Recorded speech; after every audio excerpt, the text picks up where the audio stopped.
করে যেন ভুলিস না তোর দয়াময়ী মা, তার রক্ত মাখা কালো রূপে ঘুচায় কালিমা।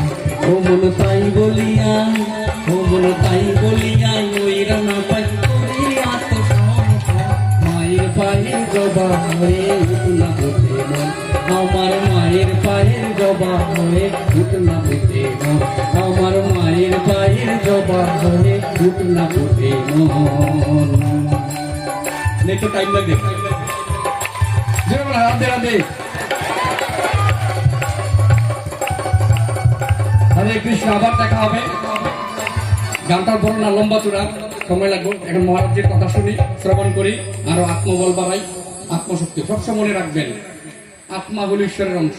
আত্মবল যত বাড়াইতে পারি অত আমরা মারাথন রেস মারতে পারি। শরীরের জিম করিয়া এমুক করিয়া শরীর ক্ষণিকে 50 বছর পরে অটোমেটিক নার্ভ ডাউন হয়ে যাবে। 55 বছর বয়সে যতই বীর হই অটোমেটিকই নার্ভ ডাউন হইব, প্রকৃতির সৃষ্টি। তো মরার একদিন পর্যন্ত বাঁচার জন্য আমাদেরকে মুনি ঋষিরা বলে গেছেন।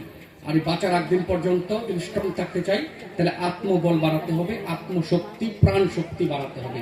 আর এই প্রাণ শক্তি বৈকুণ্ঠের সঙ্গে যেন যেন মিলিত হয়, সেভাবে হরিনাম নেন, জীবনে বুড়াপনা হবে না। হরে কৃষ্ণ।